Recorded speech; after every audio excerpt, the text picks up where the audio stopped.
তারপর ভিউয়ার্স খুব সহজে এবার কিন্তু আপনি চাইলে ম্যাপটি ব্যবহার করতে পারেন, কোনো ধরনের ইন্টারনেট কানেকশনের প্রয়োজন নেই। আজকের এই ভিডিওটি দেখাবো কি আপনারা খুব সহজে কোনো ধরনের ইন্টারনেট কানেকশন ছাড়াই অফলাইনে গুগল ম্যাপ ব্যবহার করবেন।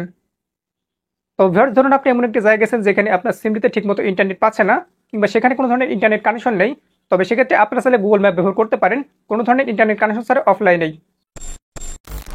তো অফলাইনে গুগল ম্যাপ ব্যবহার করার জন্য সর্বপ্রথম আপনাদের ফোনটিতে গুগল ম্যাপ অ্যাপটির প্রয়োজন পড়বে, যদিও ডিফল্টভাবে সকল ফোনে ইনস্টল করা থাকে। যাদের ফোনে ইনস্টল করেন তারা আপনারা ইনস্টল করে নিয়ে গুগল ম্যাপ অ্যাপটিতে প্রবেশ করবেন। তবে সেক্ষেত্রে দেখতে পাবেন এরকম ইন্টারফেস চলে আসবে। এবার এইখান থেকে কোনো অপশনটিতে ক্লিক করে দেবেন। তারপর ভার্স আপনারা লক্ষ্য করবেন অফলাইন ম্যাপস নামে একটা অপশন, সেখানে ক্লিক করে দেবেন। এমনকি দেখতে পাচ্ছেন সিলেক্ট ইউর ওন ম্যাপ, সেখানে ক্লিক করে দেবেন। এমনকি ভার্স এখান থেকে আপনার লোকেশনটি দেখাবে। এবার মূলত আপনার যে জায়গাটি লোকেশনটি প্রয়োজন অর্থাৎ ম্যাপটি প্রয়োজন আপনাকে সেখানে নিয়ে যেতে হবে। এর জন্য আপনি এখান থেকে জুমটা কমিয়ে দেবেন। আমি এখান থেকে জুমটা কমিয়ে দিই। তাহলে ভার্স লক্ষ্য করবেন এখান থেকে বাংলাদেশ ম্যাপটি কিন্তু চলে আসবে। এবার আপনার যে বিভাগ বা জেলাটি প্রয়োজন আপনি এখান থেকে সেখানে চলে যাবেন। আমি এখান থেকে জুম করে নিচ্ছি ঢাকারটা। তো এখান থেকে আপনার আয়তাকার নীল ঘরের মধ্যে যে জায়গাটুকু দেখতে পাচ্ছেন সেটা কিন্তু আমাদের ডাউনলোড হবে।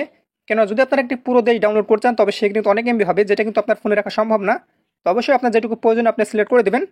তারপর দেখতে পাচ্ছেন ডাউনলোড অপশন, সেখানে ক্লিক করে দেবেন। এমনকি দেখতে পাবেন এখান থেকে মূলত আমাদের ডাউনলোডটা শুরু হয়ে যাবে। পাশাপাশি ভিউয়ার্স নিচের দিকে লক্ষ্য করবেন কত পার্সেন্ট ডাউনলোড হয়েছে, এখান থেকে পার্সেন্টেজ দেখাবে। অবশ্যই আপনারা সম্পূর্ণ ডাউনলোড পর্যন্ত অপেক্ষা করবেন। তাছাড়া ভিউয়ার্স আপনারা চাইলে যে কোনো জায়গায় সার্চ করে সেই জায়গার ম্যাপটি ডাউনলোড করতে পারেন। এর জন্য এখান থেকে তীর অপশনে ক্লিক করে দিয়ে বেরিয়ে আসবেন। বেরিয়ে আসার পর সার্চ বারে আপনারা ক্লিক করে দেবেন। তো ভিউয়ার্স ধরুন আমি কুষ্টিয়ার ম্যাপটি ডাউনলোড করবো, যার কারণে এখান থেকে কুষ্টিয়া লিখছি। একই আপনারা যেটা ডাউনলোড করছেন আপনি এখান থেকে সেটা লিখবেন, লেখার পর সার্চ করে দেবেন। তবে সেক্ষেত্রে ভিউয়ার্স এখান থেকে সেই ম্যাপটি চলে আসবে। এবার আপনারা করবেন কি মোবাইলের ব্যাক বাটন প্রেস করে দেবেন। ব্যাক বাটন প্রেস করে দেওয়ার পর আবার আপনারা করবেন কি শেয়ার ফোনটিতে ক্লিক করে দেবেন। এমনকি লক্ষ্য করুন অফলাইন ম্যাপ, সেখানে ক্লিক করে দেবেন। সাবস্ক্রাইব করুন আমাদের চ্যানেলটি, পাশের বেল আইকনটির উপর ক্লিক করে অল সিলেক্ট করে দিন পরবর্তী ভিডিওর নোটিফিকেশন সবার আগে পাওয়ার জন্য। তারপর ভার্স লক্ষ্য করুন সিলেক্ট ইউর ওন ম্যাপ, আবার সেখানে ক্লিক করে দেবেন। এমনকি দেখতে পাবেন এখান থেকে সে কুষ্টিয়া জায়গাটি নিয়ে নেবে, অর্থাৎ আপনি যে জায়গাটি সার্চ করছেন সেই জায়গাটি কিন্তু নিয়ে নেবে। এবার ডাউনলোড করার জন্য দেখতে পাচ্ছেন নিচের দিকে ডাউনলোড অপশন, সেখানে ক্লিক করে দেবেন। এমনকি দেখতে পাচ্ছেন ভিউয়ার্স এইখান থেকে আমাদের ডাউনলোড শুরু হয়ে গেছে। তো এইখান থেকে আমাদের ম্যাপটি কিন্তু ডাউনলোড হয়ে গেছে।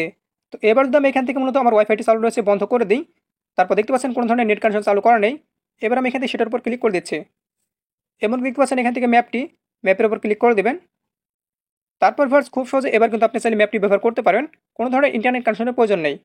তো এইভাবে আপনারা খুব সহজে কোনো ধরনের ইন্টারনেট কানেকশন ছাড়া অফলাইন কিন্তু গুগল ম্যাপটি ব্যবহার করতে পারবেন।